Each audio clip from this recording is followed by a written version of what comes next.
Hey everyone, I'm Alicia Kelly and I'm the College Access Advisor at West High.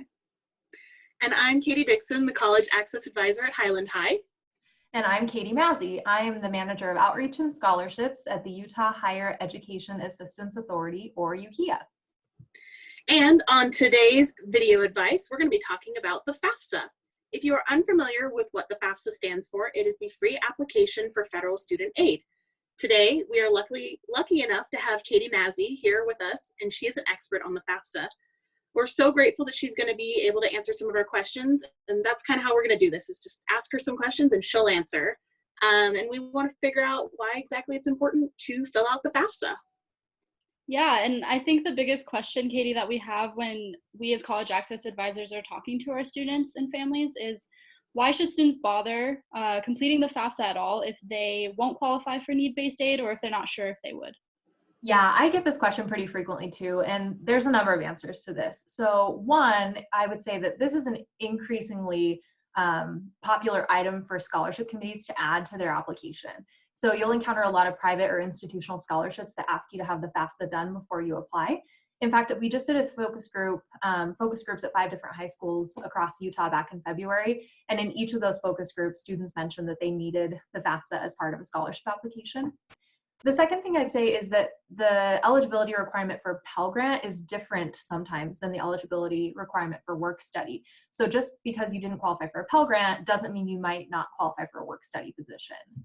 The third thing is that everyone who completes a FAFSA will be offered federal student loans.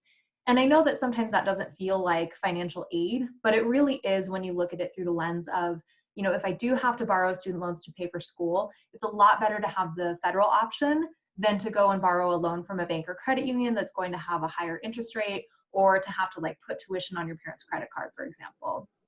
And then the last thing I'd say is you might be surprised at how much aid you actually qualify for. So I was at a FAFSA night last year and a parent said to me, you know, we had a senior last year who's in college now. She didn't qualify for Pell Grant, so I know my senior now won't qualify either. But the thing was, now that they had 2 students in college in that family, it kind of tipped them over the scale for being able to qualify for need-based aid. And both of those students qualified for some Pell Grant at that point. So you might just be surprised. That's a fantastic example. I'm sure a lot of people can relate to that. So kind of with all this in mind, who do you think is eligible to apply for the FAFSA? Is it open to everyone? Are there particular requirements? Yeah, so if you're a US citizen and you're a senior or you're in college, you should be doing the FAFSA.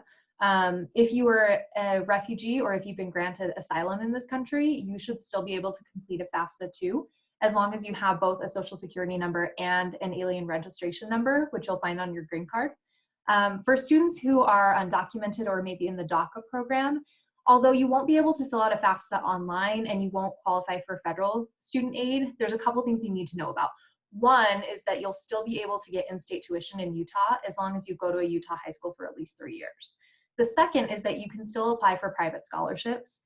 And if you ever do encounter a private scholarship application that asks for a FAFSA, what you can do is contact the financial aid office at your college or university, and they can work with you to do a paper FAFSA to get you the numbers that you need for that scholarship application. Awesome. Okay, so for the individuals with undocumented or mixed status families and parents, would you say that the FAFSA is still a safe process for them to complete? And in general, should families have any concerns with any privacy issues or confidentiality, anything like that? So we get this question a lot. My advice is that if you are a US citizen, even if your parents are not, don't let that fear deter you from getting the aid that you need to succeed in school.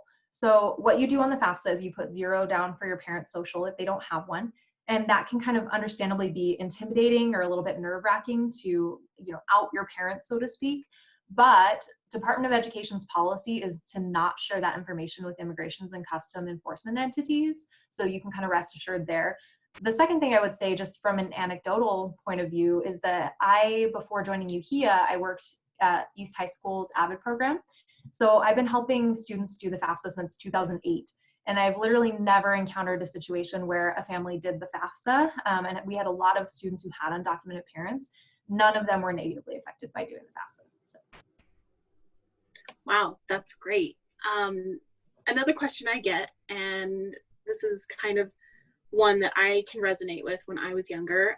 Some families are concerned about receiving the Pell Grant through FAFSA, because it might disqualify them for other services. You know, if they're getting funds for food or housing or whatever through federal or state support, there is a lot of worry that that might affect, that getting the FAFSA might affect that support.